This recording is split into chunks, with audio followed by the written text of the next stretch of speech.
Merry Christmas, good morning, and welcome to the Forum at St. Bart's. My name is Peter Thompson. I serve as the Associate Rector for Formation and Liturgy here. And it is my joy and delight to welcome you to this morning to this conversation about women's voices in Advent and Christmas music as we continue to celebrate Christmas. Remember, it is only the third day of 12 days of Christmas. So it is very apropos that we're having this conversation this morning. And we're so happy to welcome Janet Yieh and Carolyn Craig. They are the founders of Amplify Female Composers, a new platform online, and its Advent calendar project, which they are going to talk about with us today. Janet is Associate Organist of Trinity Church Wall Street, our fellow Manhattan parish, and Carolyn Craig is the Senior Organ Scholar of another Trinity, Trinity on the Green in New Haven, Connecticut. Janet is a graduate of Yale's Institute of Sacred Music and Juilliard, and Carolyn is a current student at the Institute of Sacred Music at Yale, where I also graduated from on the divinity side. So it's a special pleasure to welcome them both today. We're also going to be joined at the end of our conversation by Dr. Paolo Bordignon, our organist and choirmaster, who's going to talk about St. Bart's' role in this project. So Carolyn, why don't I hand it over to you? Wonderful. Thank you so much for having us. It's an honor to be here. And as Janet and I were thinking about being able to present here, it occurred to me that both of us have gotten to grow in wonderful choir programs and have been encouraged by fantastic mentors. So we feel really lucky as women to be living in this day and age and to be looking forward to what comes.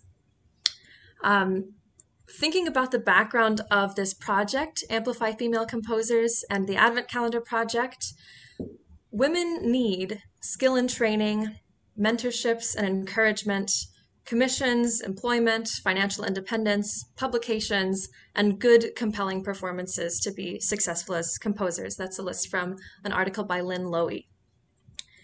And even people who are looking to program this music come up against a few obstacles. So there are many lists out there, but they aren't living, they aren't the actual music. And Janet and I had both been doing quite a bit of research into this music and wanting to share what we had found. So one way of doing that was by this Advent Calendar project. And what the project does is it collects 25 different recordings from parish, university, and cathedral choirs all over the US and the UK. And we premiere one recording of a female composer every day at noon throughout Advent. These are all Christmas anthems that have been recorded. So we hope that this will provide a resource for people who are looking to program this music, and will also encourage people to actually do this in the moment. This is so important in our culture today for so many reasons. You see such imbalance in so many areas, and we hope that this is one way to address that. So I'd like to turn it over to Janet to show you a little more about our project. Thank you so much, and thank you for having us, and it's good to be with you all virtually. Just as Carolyn mentioned, it's something that we all hope to be more intentional about, to program and highlight different voices. And so we are hoping to sort of make the music as accessible as possible, and we took a approach to house all of these daily offerings on our website, which is called amplifyfemalecomposers.org. So we might actually take a look at the homepage of that now to sort of give you a look at how you can find this music and hear this music. As you can see, this is the landing page. When you go there, we tell you a little bit about the background, and as you go down, there is a way to listen by clicking on these 4 different weeks we've divided up of December 2020. And there's also a way for you to access our YouTube channel and find all of the videos there in a Advent calendar playlist. There is also a list here of the participating choirs, and we are extremely grateful that all of these directors of music and organists and singers were willing to take part, because that's really what made this possible, and a sort of community effort. As you sort of go through this, you're able to find the videos week by week, and so we can probably actually go right into week 1. On a personal note, I do also want to say that when we were starting to do our research about this project and starting to sort of get ready for this, I talked to my director of music, Julian Wagner, and he said, well, you know, why don't we just dive in? And we were able to look at our musical programming for this season, which of course is a little bit different in the midst of the pandemic, but we were able to program at least one piece of music by a female composer in every service that we did at Trinity Wall Street this December. And so it really is through the support of colleagues and composers and musicians that we've been able to sort of dream this up and make it happen as well.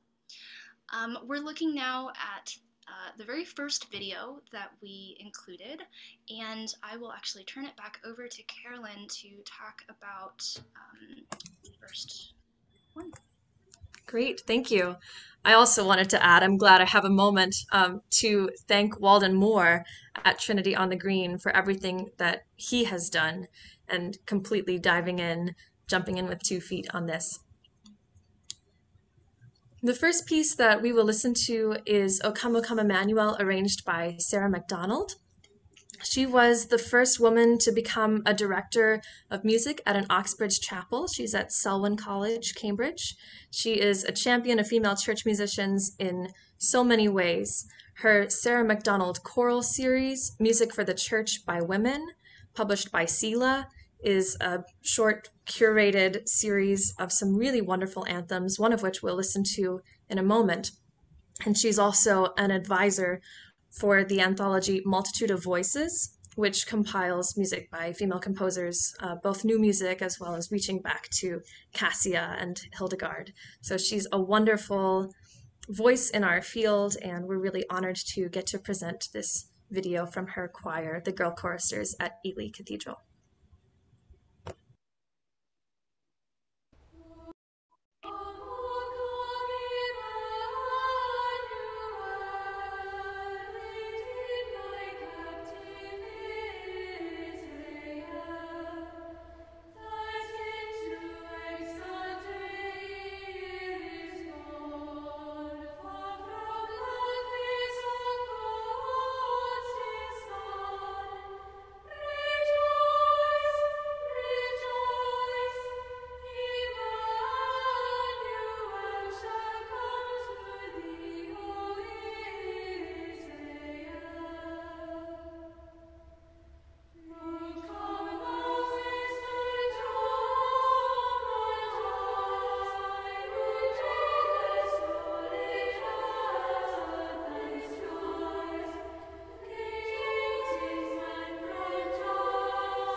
Thank you. So the second video that we'd love to share with you is something that we put out on December 5th.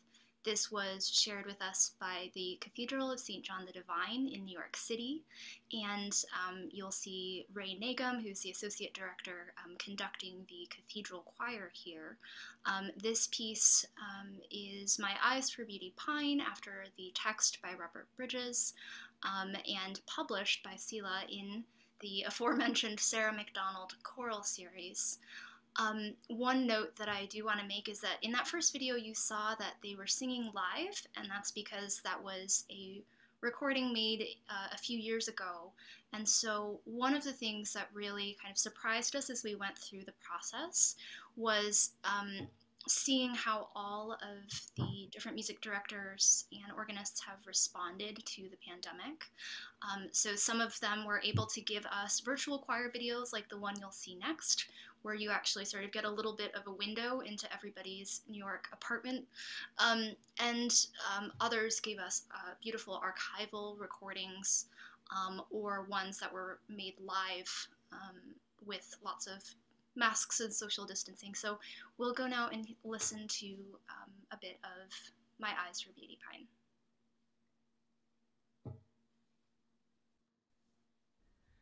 My eyes for you.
Thank you.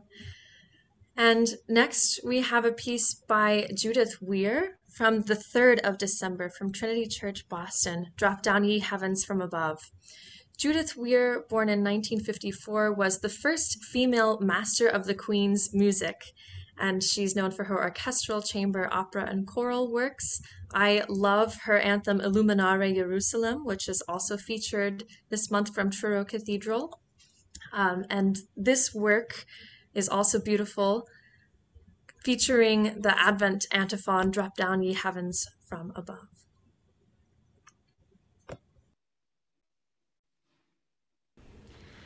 Drop down ye heavens from above, and let the skies pour down righteousness. Comfort ye, my people.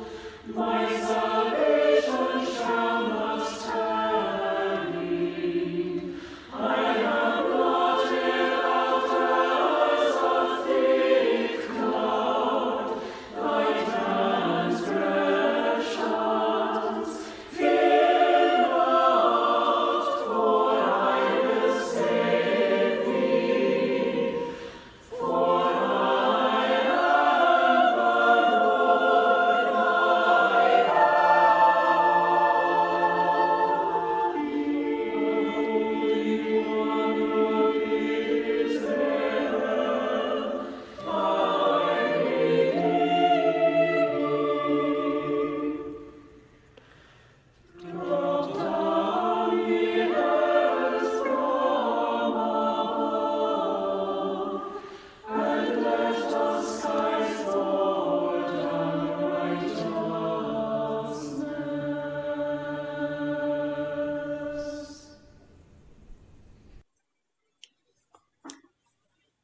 So you see a sampling of some of the beautiful virtual choir videos that we are featuring this month.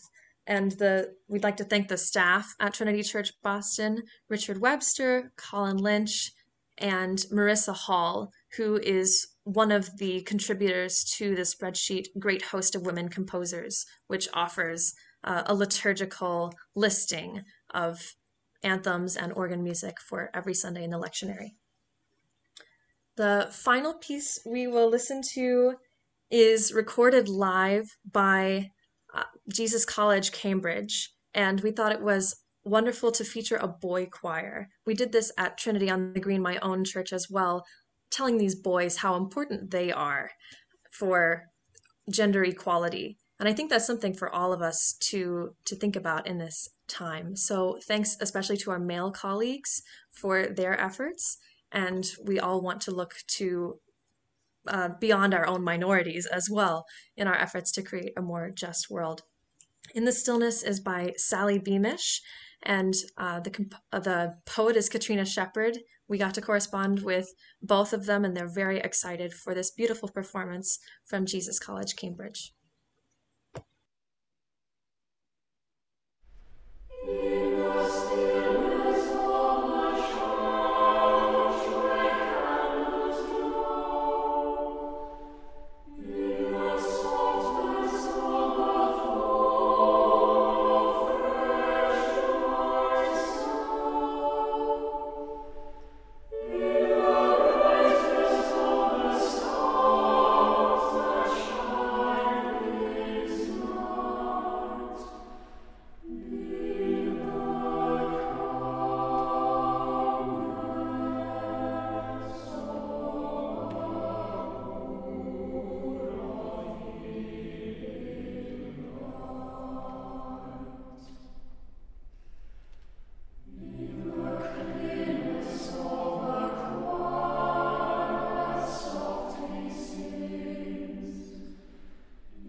And thank you to Richard Pinnell for putting together that beautiful performance that was recorded live in December this year. Thank you, Carolyn and Janet. I think now we'll turn it over to Paolo, who will talk about St. Bart's role in this project. Thanks very much, Peter. I'm delighted to join for this conversation, and I want to thank Carolyn and Janet for this extraordinary set of resources, not merely sharing the recordings, but the lectionary resources and the music lists and all of the extraordinary things that people who are responsible for training choirs and teaching notes and recording the music and presenting it in worship in a way that is relevant and connected with the liturgies, that we now have tools that we have never had before. Thanks to your work and the extraordinary work of a lot of people like Sarah Mcdonald and so on. It's really wonderful. The video contribution from St. Bartholomew's is a movement of a Mass in A major by composer Amy Beach. Amy Beach really was on the forefront in a number of ways, being a composer flourishing in the earlier part of the 20th century as a composer of serious concert music played by the Boston Symphony and other major orchestras. Very, very unusual in that way. And she was later in her life a parishioner at St. Bartholomew's Church, where she wrote much of her choral music for the choir at St. Bartholomew's and for the then organist and choirmaster David McKay Williams. And so there's a documentary currently being produced about Amy Beach's life and music, and we have an excerpt from a performance that was filmed pre-corona, so you will see it live in a Eucharist service, filmed by a company. That's their name. I don't mean that they're just any company. The company is called A Company, and they are producing this documentary and filmed Our Singing in January, the Gloria from Amy Beach's Mass in A.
So I'm delighted to be in the company of such a wonderful roster of choirs that Carolyn and the Janet have reached out to across America and in the UK. It's really an extraordinary collection of recordings. It's a wonderful demonstration of what's available and what is being sung as a smaller piece of their larger work of creating these amazing resources and repertoire lists and lectionary aids and so on and so forth. It's really, really great. Thank you. Thank you for sharing that, Paolo. Do you want to talk at all about the role that women composers play in the life of St. Bart's in general? Sure. We have a series of services that over the course of the year are called a choral feast, because they'll have special emphasis on music. They'll have a little bit more music, perhaps even than the normal communion service would, where we usually do the full communion service and anthems, where we might have the addition of instruments, so on and so forth. So for the first of these in 2000, I forget what year we're in. So for the first of years, these in 2020, yes, 2020, I did a program called The Three Bs, and it featured Amy Beach, Hildegard von Bingen, and Lily Boulanger, which was a lot of fun to do as kind of a featured spot. But the Judith Weir piece that you just heard sung by sung pre-recorded at home is something that we've also put together pre-recorded at home for our Advent offerings, the Drop Down Ye Heavens from Above, and that was one of the pieces that we included on our Sunday morning offerings. Wherever possible, I'll include organ repertoire and choral repertoire by female composers. We were discussing earlier that anybody using the hymnal 1982 for their programming will have plenty of opportunity to include hymnody that is either translated, arranged, harmonized, composed, or more by women over the centuries. And this intentionality to program specifically choral anthems and choral repertoire and organ repertoire by female composers is a much needed and wonderful addition and expansion of what we're all doing and presence as well. Thanks, Paolo, and thanks so much, Carolyn and Janet, for sharing this really remarkable project with us. Really lovely pieces we've got to hear this morning. I didn't know the Beamish before this year, and I really, really like that piece. I wonder if you can talk a little bit more about how you came up with the idea for this project. Women are horrifically underrepresented in all of church music, especially in the Anglican world. Why start with composers? Why were composers the focus of this particular project? I might jump in and say, I think it was 5 years ago, Sarah Mcdonald did a survey of the top leadership positions in music in the UK and found that only 6% were held by women. And that's starting to change, but needs to go a lot further. And regarding girls' choirs, I think last year, the number of girls in choirs in England equaled the number of boys for the first time. So things are changing on many fronts. And this is just one front that both Janet and I were looking at, even looking at the music that's programmed by our own churches, which is not intentionally not programming female music. It's just difficult to find. And so it was another way to tackle that. And Janet, please feel free to add whatever you like. Sure. I think that as Carolyn and I were both doing research on our own, we realized that there was more and more out there. I think that both of us, having worked in and grown up in strong liturgical musical traditions, love so many elements of Anglican choral music, and that's why we're doing what we do as organists in the first place. And I think the conversations around visibility and being intentional are changing. And so that's something that I really sort of stopped to think, are we singing music that is then representative of our congregations? Are we singing music that's representative of the values that we believe in? And we actually began with the original idea of putting together a virtual choir extravaganza, sort of a one-time concert. And we thought, you know what, maybe instead of doing 1 hour-long program, when there's so much Zoom fatigue going around already, what if we parsed it out and had, a 2-minute musical break or a 5-minute musical break that you could listen to in the middle of the day throughout the month.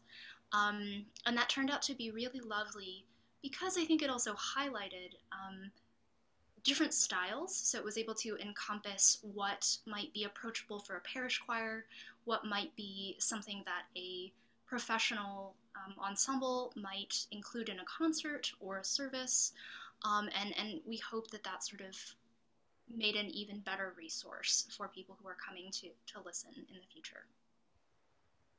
And I also want to highlight our original idea was to make a playlist that we made, which for many reasons was not the best way forward. And I think that inviting other churches to contribute, even if it was something from a previous year, so many people, because of COVID, for example, were not able to record something new this year, or even if they weren't able to contribute anything at all because of the timeline, to get people thinking about this and involved is much more directly useful than putting together something that Janet and I do on our own. So we're really grateful to all of the people who have invested in this and who will continue to invest in this going forward. It is really a remarkable list of choirs that you assembled, a kind of who's who of Anglican choral music in the US and the UK. You also have university choirs from Harvard and Yale there. I wonder if you can talk about what it was like to approach these places, what the reception was like, and how has the project overall been received by viewers and listeners? Well, we have been working sort of in the thick of things throughout the month of December, but looking back, we only really came up with this plan something like 8 or 9 weeks ago, which is a terrifyingly short amount of time to pull off something like this. But we wrote to our colleagues and we just invited them to say, you know, if you have material that you'd like to include, and we were really blown away actually by the speed of the response and the ways that people really warmed to it and were willing to participate in the middle of such a busy season to begin with. So the response has been really encouraging. It's sort of the era of social media has made it, I guess, easy for people to share, which has been excellent. I think as of this morning, we've had over 8,000 views of these videos on our YouTube page. And, you know, we haven't been looking to sort of put out ads or make money or anything with this, and it's sort of just been shared organically, I think, by a lot of church music lovers. And something that has also come out of it is that I think you can enjoy it and appreciate it on different levels. And whether you're a church musician or somebody who just enjoys Christmas music, I think there are lots of things you can get out of it. So we've had a pretty overwhelmingly positive response. Excellent. I wonder if you can talk about the distinctive contributions women may make in this season of Advent and Christmas, because this is the season you chose to start with. What contributions to the understanding of this season musically have you seen in the various installments of your Advent calendar project?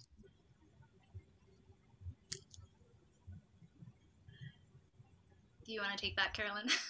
I'm not sure. That's a big question. I think let me jump in while you have time to think. I'll let you stall. I wanted to add two things in passing about two figures that were mentioned that will point to a bigger idea. The first is a connection between Sarah Mcdonald and St. Bartholomew's, which is that we have a chorister program here, of course, and it's been a great pleasure for in my time as chorister director here to be able to send some of our young girls to the summer course at St. Thomas Church, Fifth Avenue, which Sarah Mcdonald every other year has directed. And so to be able to have that kind of mentor to send some of your finest young people to is a very, very special gift. And to be able to present at the highest possible standard church music in the way that she does is a special thing. I wanted to mention in passing what was said about Judith Weir as the first the title is still Master of the Queen's Music. I just want to mention in passing that title goes back centuries. And so to say that she is the first woman is an extraordinary and remarkable thing in that case. And I mentioned those two specifics to point to the bigger question, Peter's question, which is that I think it'll depend on the person and the person who's making the contributions, of course, what they will uniquely have to say about Advent and its message, Christmas and its message, about the role of women in liturgy, about the role of women in as part of the whole creative stream and creative process of creating new music. As much as and wonderful as it is to look back to Amy Beach and Bola Jane Bingham and people from before, Jean de Monsieur, whatever else, you know, it's also critically important to be looking to new voices and to be hearing representative new voices as they go. So I would say, to state the obvious, it surely depends how each of these extraordinary individuals influence our thinking about Advent and Christmas depends on the person and her contributions. I certainly agree with that. I think that women composers, as we found over 25 days, are certainly not monolithic, and they have very different voices to bring to the table. And so that is, wholeheartedly agree with Paolo. Excellent. Paolo, do you have questions of your own, thoughts? Just gratitude. I know I've expressed it before, and I would say it again, that it helps so much to have these resources. It's been heartening and encouraging and wonderful to see so many distinguished colleagues sharing their work, and to see familiar faces in the organists and choirmasters and in their choirs come on screen as part of this project. It's amazing. I'm grateful to Janet and to Carolyn for extending the invitation for St. Bartholomew's Choir to participate with the beach contribution, and I'm excited about being able to program more and more of this music as time goes on, and to hear new things. A lot of these pieces are new to me as well. Carolyn, I share your admiration. That understates it in my case, for Judith Weir's Illuminari Jerusalem, which is one of my favorite Christmas pieces of all time. I had every intention of programming it this Christmas, and 2021 will bring new things. Carolyn and Janet, I wonder if you can talk a little bit about your hopes for the field. This is providing folks with a greater awareness of the contributions women composers have made, the ways in which they can integrate these pieces into their repertoire. What are your hopes for the future of the field in general when it comes to the representation, inclusion, highlighting of women? Big. Sorry, I'm asking all the big questions. No, it's great. Well, it would be great for female directors of music to be sort of, represented equally with male directors of music, and just for the face of our music programs to more reflect our society, not just with gender, but in every way. And ways that we can do that include chorister programs, mentorship, encouraging people, commissioning, seeing the local talent that's here, not walking away from something just because you haven't heard somebody's name, and because they don't have traditional recognizability. I think for our church work to be a better reflection of the world in which we live, and for our church work to take an active role in changing the world in which we live.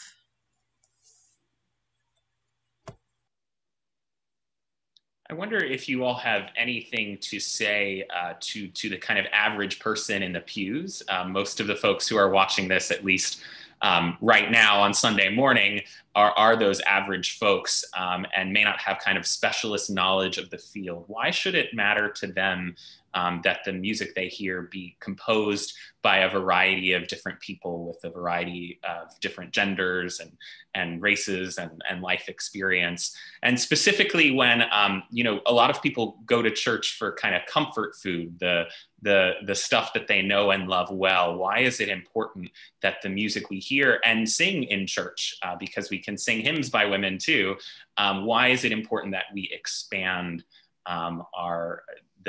the breadth of the repertoire we enjoy and engage in ourselves? Well, I think for many of the reasons that we've highlighted already, I think music is a vital part of the experience of being in church, the experience of being in liturgy.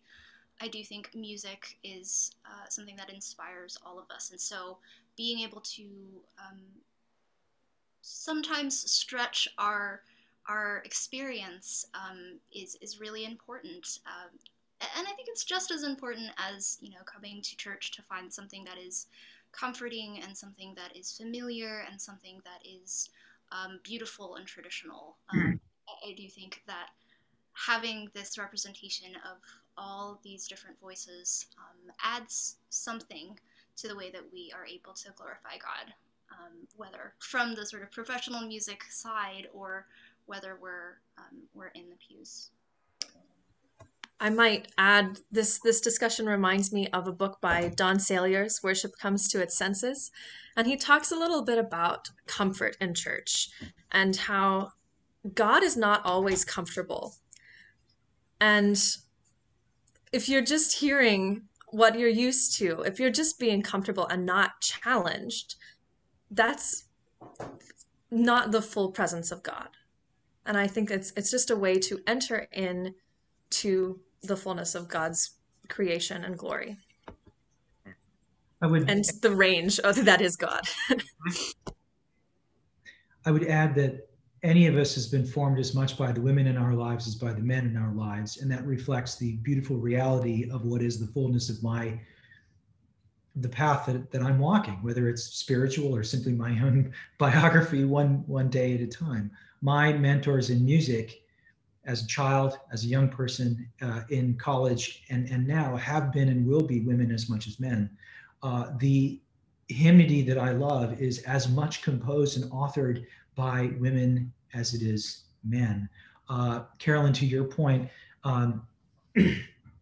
yeah, there's a huge range of experience that we come for in church, and some of it is in fact for comfort, and some is to have our ideas upended. I would point out that I think, Peter, you mentioned what we might ask for from a parishioner watching.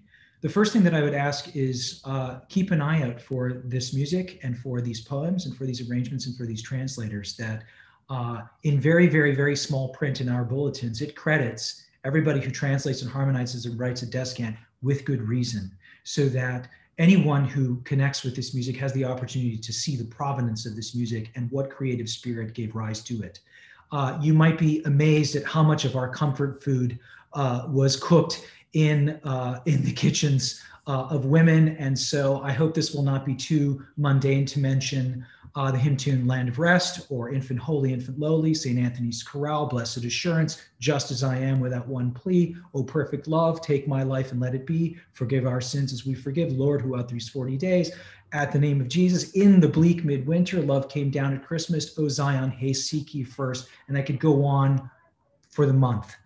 A lot of our most extraordinary and probing and valued texts come from our most extraordinary and valuable and probing contributors in the church, in the life of the church collectively, as in the life of our own faiths individually, speaking as I did earlier for myself. So yeah, it's crucial. It's absolutely crucial that we look to these things. Parishioners, read the fine print. And when it says Catherine Winkworth, Google that later. You'd be amazed how many of your favorite chorale tunes that you wouldn't live without are translated by one person who did one after another after another. It's an amazingly rich part of the tapestry that is who we claim and hope to be. We had a female soloist for Once in Royal David City this year, and someone was writing on social media about how important it was to have a woman sing that opening solo, given that it's so often traditionally sung by a boy. And of course, the poetry for that hymn, Once in Royal David City, was written by a woman, and that's important to keep in mind. We are coming to the end of our time together, running out of time. I should mention that because of the schedules of all of these active church musicians involved and the Christmas holiday, we did have to pre-record this. So unfortunately, we weren't able to include your live questions. But if you have questions, feel free to put them in the chat, in the comments, or email me, pthompson@stbarts.org, and I will send them on to Carolyn and Janet so they have them and can get back in touch with you as they're able. A final question I'm wondering, as you reflect on this project and the various submissions and contributions you received, as well as sort of your knowledge of the body of work by women composers in general, if we were to go and listen to 2 or 3 things right after this conversation, what do you recommend that they should be? What are your favorites? Illuminare Jerusalem. Well, I was going to say it's a little bit like picking a favorite child, but something that we did was at Trinity on the Green, at Trinity Wall Street actually, is Elizabeth Poston's Jesus Christ the Apple Tree, which may be one of the more familiar seasonal offerings, but to me that is so simple and so perfect. Paolo, any additions of yours? No, we started with 2 of my favorites. There's a lot of wonderful things on the list. I really do love Judith Weir, both of the pieces that are part of the project, the Drop Down the Heavens and the Luminara Jerusalem. She's an extraordinary composer. I think one of the wonderful things about this is not having to pick favorites, because the standard is so high of all of the pieces. I'm not trying to do anything except say it as I hear it. In each of these pieces, it's absolutely amazing, and I have loved hearing pieces from composers whose work I don't know yet, and discovering that that's been part of the joy. So I want to say that maybe my favorite piece is one I haven't heard yet, because these things are still coming out as of our recording this conversation. So Carolyn and Janet, any final thoughts you want to share? Just huge thanks for having us and for being active participants through Paolo in this project. So thank you to everybody who's a part of the congregation and team at St. Bart's. Well, thank you both for being with us. Thank you all for watching. Please visit amplifyfemalecomposers.org. We'll provide links in the chats, and especially take a look at the December 24th entry from St. Bartholomew's. Thank you all so much for watching. We'll see you at worship at 11 a.m.